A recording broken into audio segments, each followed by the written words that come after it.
It was Christmas Eve. Snow fell gently on the city. People laughed. They carried shopping bags. Families walked close together. The streetlights were bright and beautiful. Everyone seemed happy. But Juan felt very sad. He was a giant man. He had broad shoulders. He had a massive body. But his heart was completely empty. His parents died a long time ago.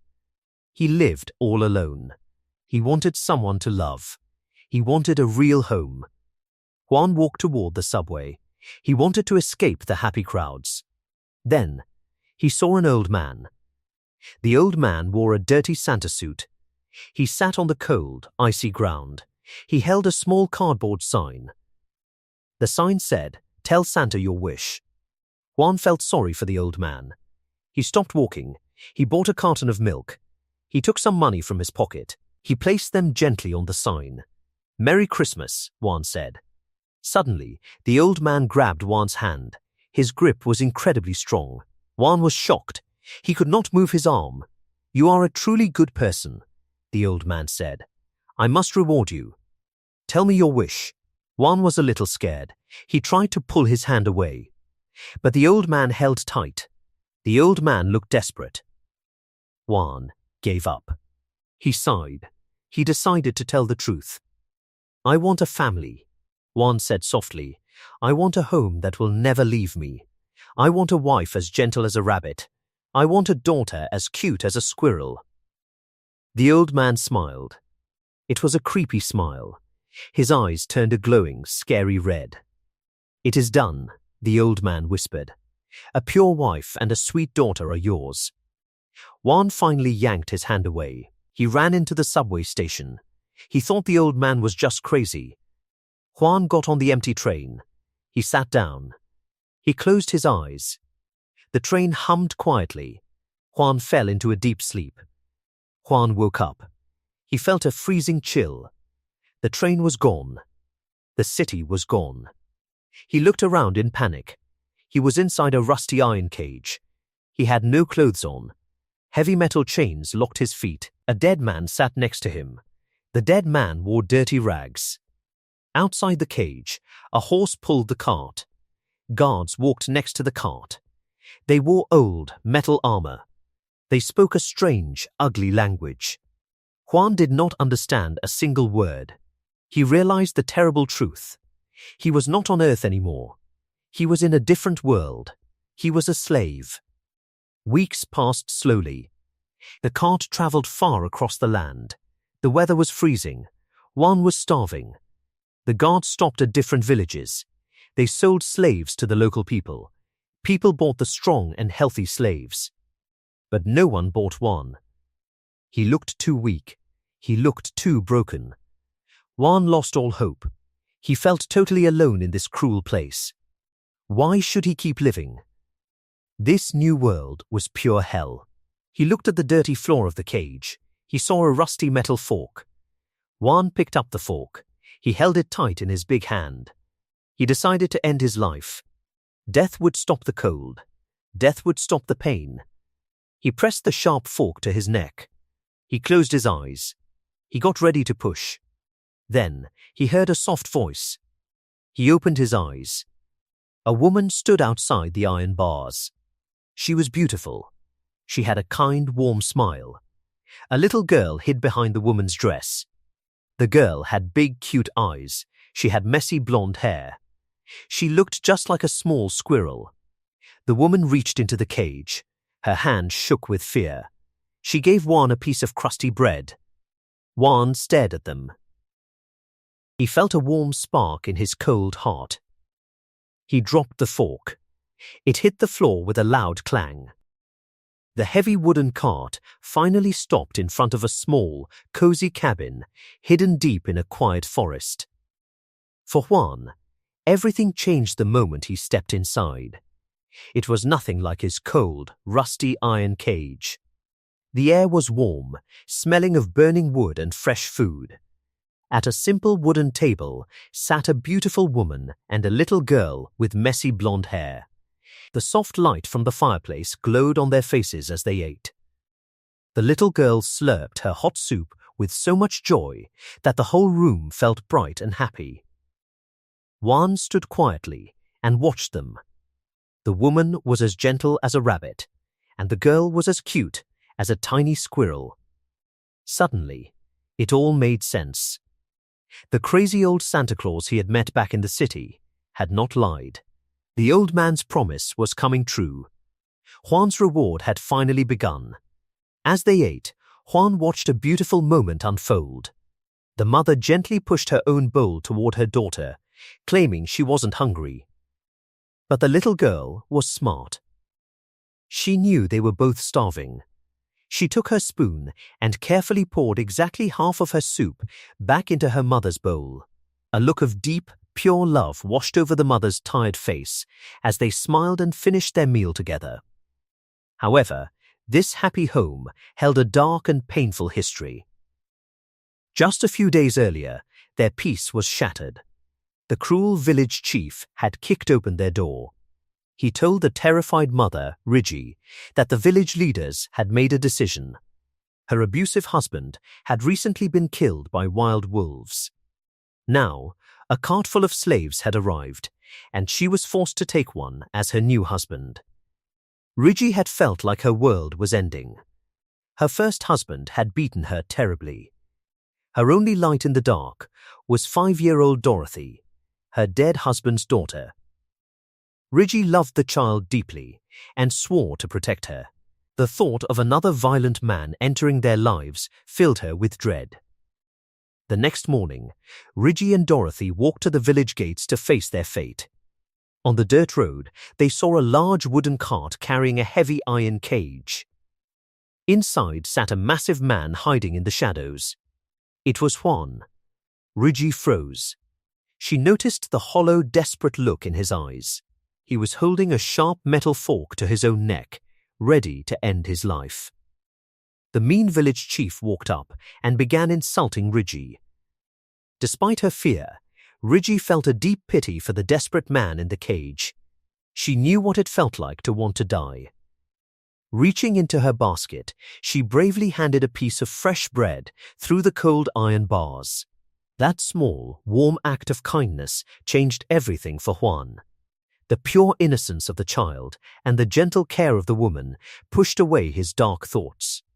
He dropped the fork. He wanted to live. The chief angrily snatched the basket away and ordered Rigi to go home. Once she was gone, soldiers dragged Juan out of the cage. His bread fell into the mud. He was forced to his knees beside 2 other weak slaves. What happened next would haunt Juan forever. Without warning, the soldiers drew their swords and killed the other 2 slaves right there in the dirt. A soldier then dipped his fingers in their fresh blood and drew symbols on old paper scrolls. The bloody symbols instantly glowed with an eerie blue magic. Juan was frozen in terror, realizing he had been thrown into a cruel, magical world. Back at the cabin, an old woman from the village brought Rigi some supplies. She told Rigi that the new slave had soft hands, like a nobleman, meaning he might not be a violent brute. But Rigi just cried. She didn't care about a comfortable life. She only prayed for a man who would leave her and her daughter in peace. The next morning, violent pounding shook the cabin. Rigi pulled Dorothy close as the village chief kicked the door open. He dragged a massive, bleeding man into the room. It was Juan. Seeing this giant man hurt and treated like an animal, a rare spark of anger flashed in Rigi's timid heart. She yelled at the chief for being so cruel. Then she looked up and recognized Juan. He was the man she had given the bread to. Juan was just as shocked. Why was his saving angel shaking with fear? Impatient, the chief grabbed their hands. He forced Juan's huge, rough fingers to lace tightly with Rigi's small, shaking ones. "You are now husband and wife," the chief declared coldly, slamming the door as he left. Left alone in the quiet cabin, Juan gently squeezed Rigi's hand. He looked at his frightened new wife and the sweet little girl hiding behind a chair. His heart raced in his chest. The old man's magical promise was real. His new life had finally begun. Juan remembered the strange promise of the old Santa. The old man had promised him a pure-hearted wife and a sweet daughter. Now, looking at Rigi, Juan saw a gentle rabbit. Her little girl looked just like a tiny, wide-eyed squirrel. Juan could hardly believe it. Had that crazy old man actually granted his wish? But reality quickly brought a wave of anger. Sending him to a cruel, alien world felt like a sick joke. Why couldn't the gift be given gently? Instead, he had faced pain and humiliation. Juan lowered his head. Silent anger darkened his face. He ground his teeth. If he ever saw that Santa again, he would make him pay. His intense fury rolled off him like a wild bear. Instinctively, the mother and daughter shrank back in fear. After the awkward introduction, the village chief and some men took Juan into the woods. The chief yelled something in a harsh, strange language. Juan couldn't understand a single word. His head spun. Then, a blond man stepped up and offered his hand. Juan smiled and took it. Instantly, the man squeezed hard. It was a test of strength. The man's face twisted with effort. Juan frowned. He squeezed back just a little. Effortlessly, Juan lifted the young man clean off the ground. The man dangled in the air and screamed. The chief yelled in shock. The man's hand turned an angry red under Juan's grip. After Juan let go, the man fell to his knees, clutching his hand. The chief quickly changed his tune. He started waving his arms wildly. He handed Juan a bow and arrows. He even hopped around like a rabbit to explain. They wanted him to hunt. The chief pointed at the bushes and yelled. Juan saw a small white rabbit eating leaves. He had never used a bow before. Still, he took a firm stance and pulled the string. The arrow flew with terrifying speed. It hit the ground so hard the rabbit jumped and ran away. He had missed completely. Yet, the chief jumped for joy. Juan was totally confused. Why were they praising a missed shot? Just then, Juan saw Rigi and the little girl walking toward him. His heart raced. He realized this was truly his family now. A deep blush spread across his face. Everyone looked confused by the giant, shy man. Later, they shared a simple meal in the woods. Rigi made hot soup with vegetables and meat. Tension filled the air. When Juan picked up his spoon, the mother and daughter flinched. He stopped. His heart broke at their fear. Slowly, a warm smile spread across his face. It melted away his cold look. For years, he had been totally alone. Now, he had a family. The feeling was strange, but wonderful. He looked at the sky and smiled. The next day, they hiked to their mountain home. Juan carried the heavy bags easily, but he kept looking back. Rigi and the girl were exhausted. Juan couldn't speak their language to ask if they were okay. He remembered his mother's advice. When you want to protect someone, do not hesitate. Juan turned around and walked straight toward them. Rigi looked terrified. She begged for mercy with her hands. The little girl started to cry. Juan sighed. He knew his huge size scared them. He knelt down to look friendly. Softly, he spoke a single word to ask permission. Then, he gently reached out. With incredible ease, he lifted them both. Rigi sat on one broad shoulder. The little girl rested safely in his other arm. Rigi gasped in shock. He was as steady as a mountain. The little girl's tears turned into a happy gasp. Juan smiled. He promised himself he would learn their language. He would become a great hunter to feed them. Rigi nervously grabbed his shoulder. Juan covered her small hand with his big one. A silent bond formed. Their fear slowly melted away. They felt safe against his strong back. Juan carried them all the way up the mountain. They finally reached a small wooden cabin. The village chief waved goodbye and left them alone. Juan looked at his new home. It looked freezing. He remembered his bitter past and took a deep breath. He pushed the heavy wooden door open with hope.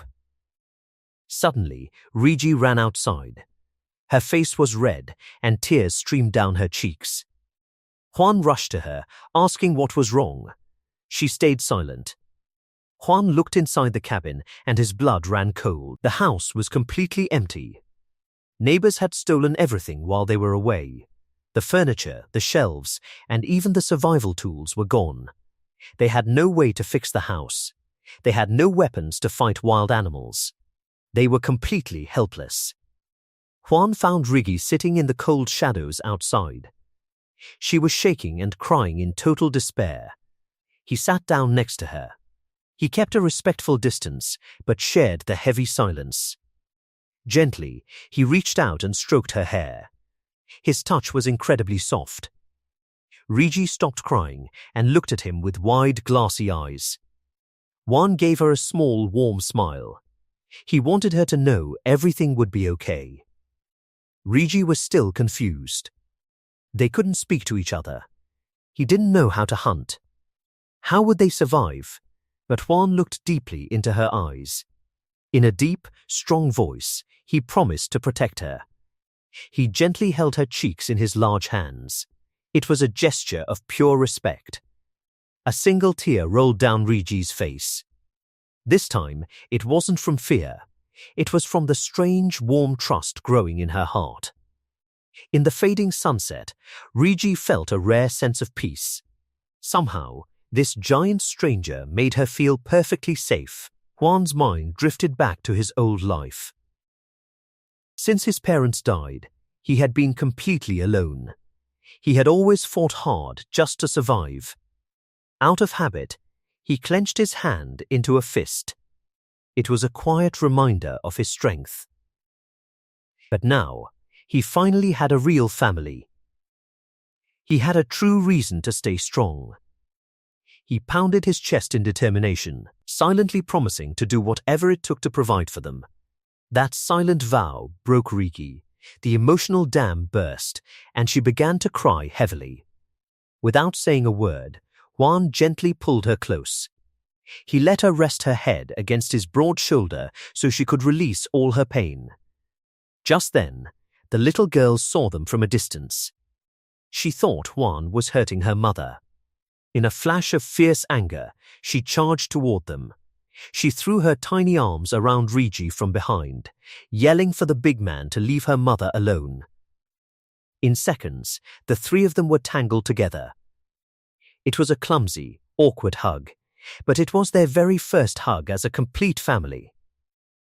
Holding the crying woman, Juan felt his heart swell with warmth. The little girl was crying now too. Many questions swirled in his mind. Where was the child's father? Why did this poor woman share her bread with him when she had nothing? What tragedies had caused her so much pain? Juan pushed those sad thoughts away. He hugged them both even tighter. He made a powerful promise to himself. He would make them the happiest people on earth. He vowed to be the best husband and father. He wanted them to never regret letting him into their family. Soon, the sun went down. Long, dark shadows covered their small wooden cabin. When they went back inside, they sat on the floor across from each other. An awkward silence filled the empty room. Juan thought the hug would bring them closer, but they still felt like strangers. Rigi felt the same way. This giant man was a mystery to her. They had to figure out how to live together, but they didn't even know where to begin. Suddenly, Juan had an idea. He snapped his fingers and leaned forward. He wanted to break the invisible wall between them. He pointed to his chest and spoke in a firm, clear voice. Kim Juan, he said. He repeated it slowly. Kim Juan.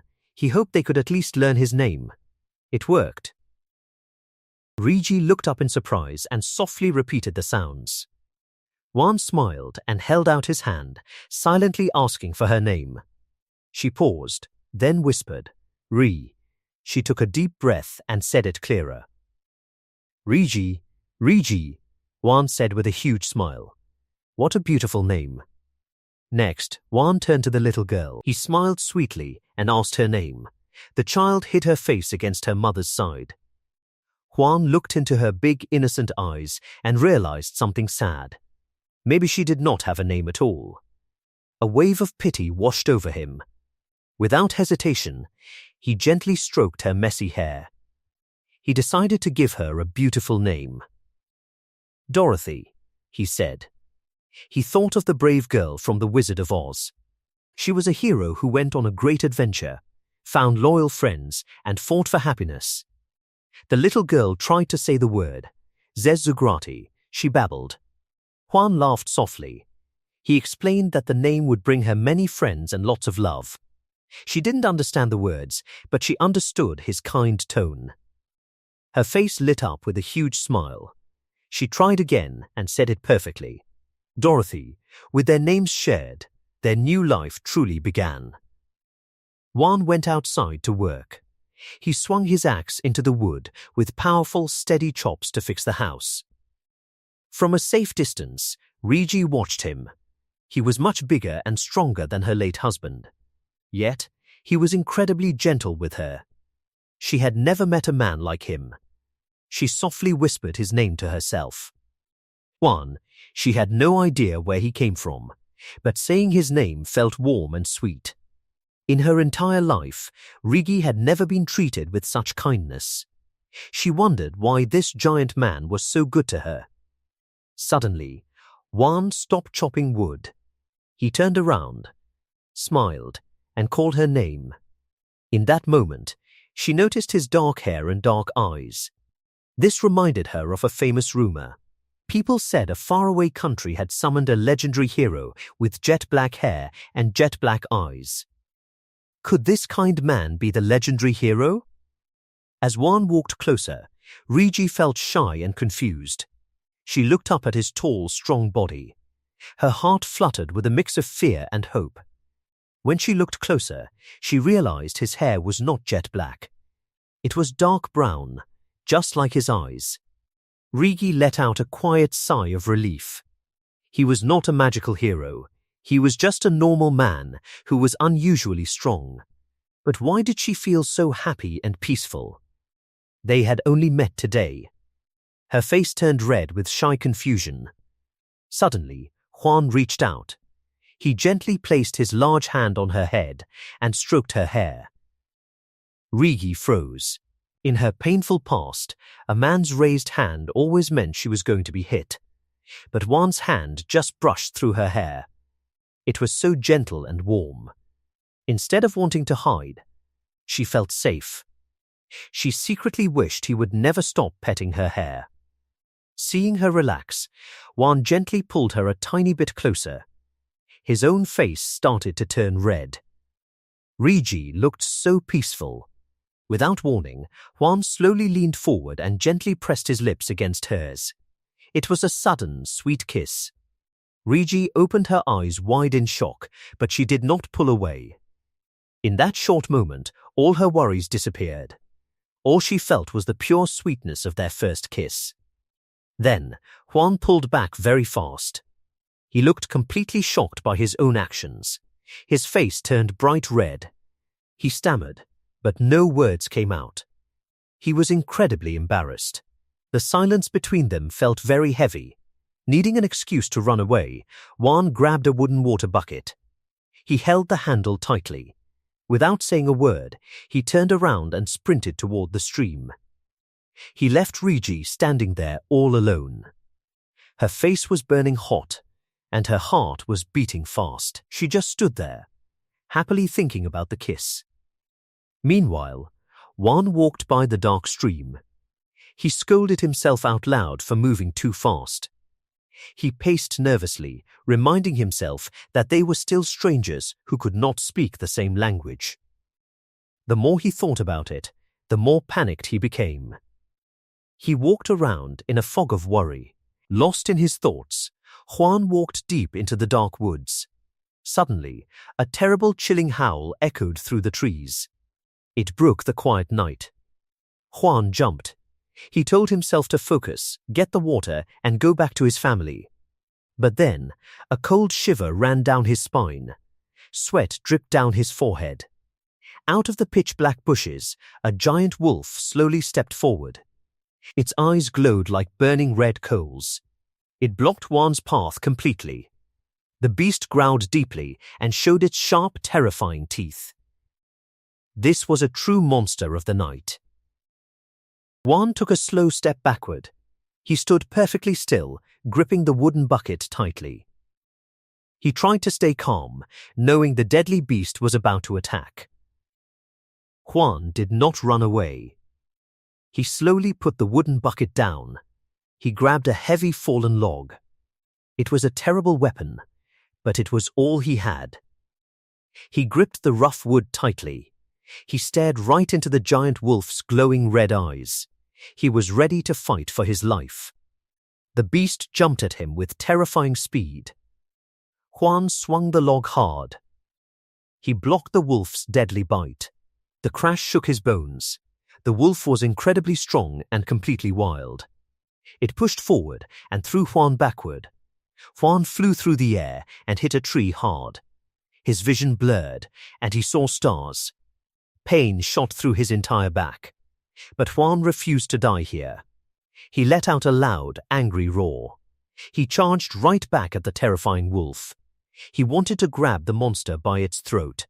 He squeezed his eyes shut. He put all his anger and all his will to survive into his hands. He had a family now, and he was not going to leave them. Suddenly, his arm began to burn. It felt like strange, hot energy was rushing through his veins. A sharp sound echoed in the dark woods. A bright golden light burst from his hand. Actual fire exploded from his palm. The wolf growled in fear. The magical flames wrapped around the giant beast. Juan was completely shocked, but he didn't stop fighting. He jumped onto the wolf's back. He pushed all of this new wild energy into his burning fist. He punched the beast as hard as he could. The fiery strike lit up the dark forest. The wolf collapsed immediately. It was dead in an instant.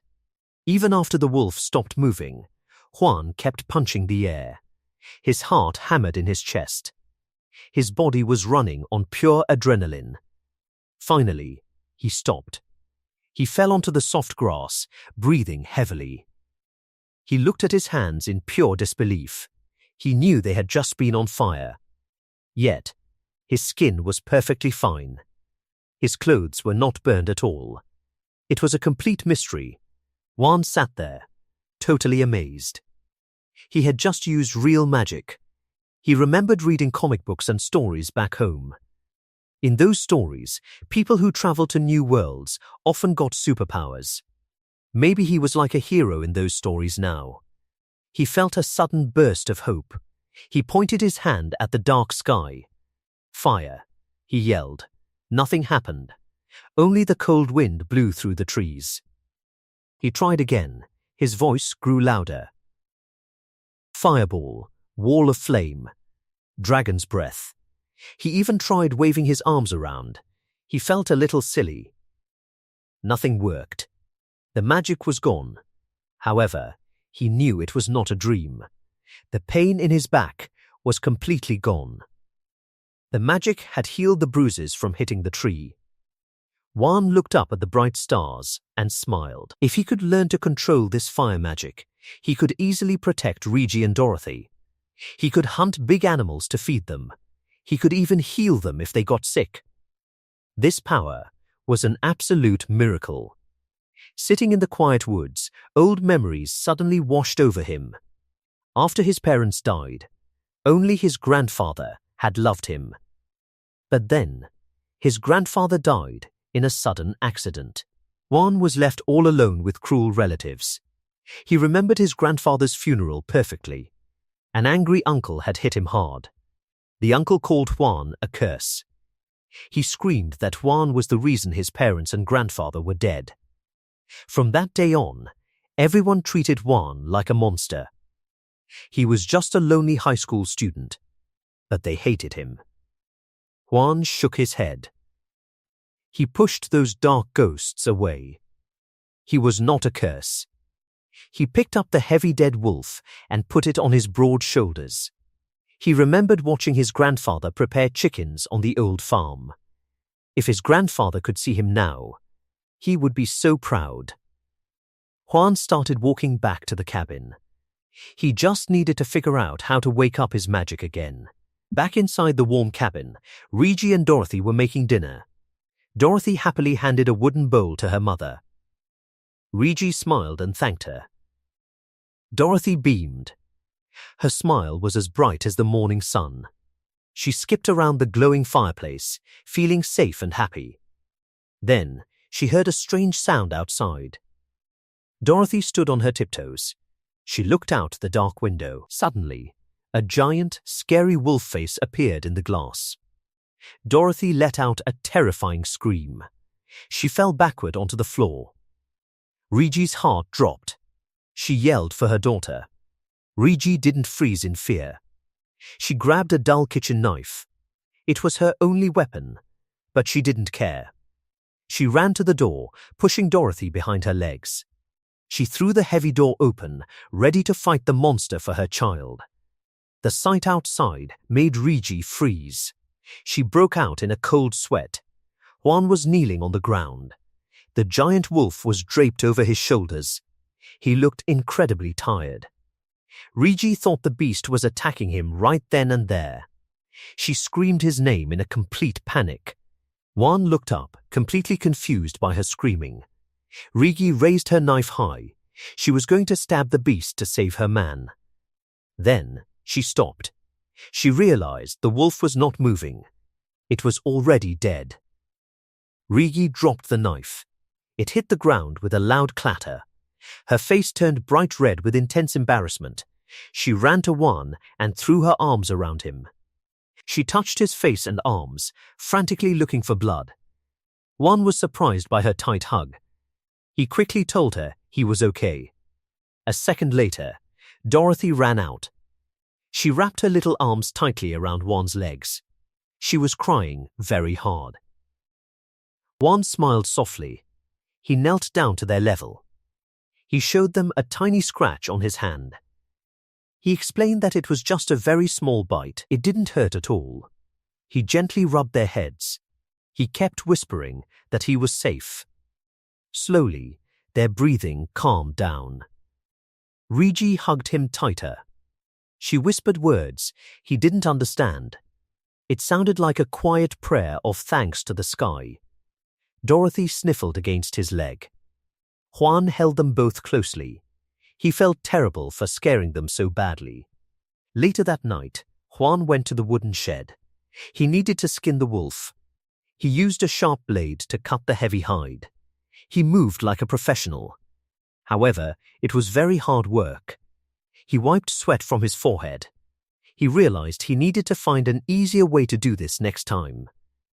Still, he kept cutting. He wanted to make sure his family had plenty of meat. Suddenly, he heard a soft voice. It was Regi. Juan turned around and smiled. She was standing in the doorway. She walked over and placed a large wooden bucket on the ground. She pointed to the clean meat and then to the bucket. She made funny cooking gestures with her hands. Juan finally understood. She wanted him to put the meat in the bucket so she could cook it. He nodded happily. Then, Juan realized something important. He wanted to thank her. He searched his memory for the words she had used earlier. He wanted to try speaking her language. His tongue felt thick and clumsy. "Go ama," he stuttered. Regi's eyes went wide. Then, a beautiful radiant smile spread across her face. Juan panicked a little. Did he say the wrong word? Did he sound silly? Regi stepped closer. She looked up into his dark eyes. She spoke very softly, gently correcting his pronunciation. "Goma," she whispered. They stood there in the quiet shed for a long time. They were standing very close to each other.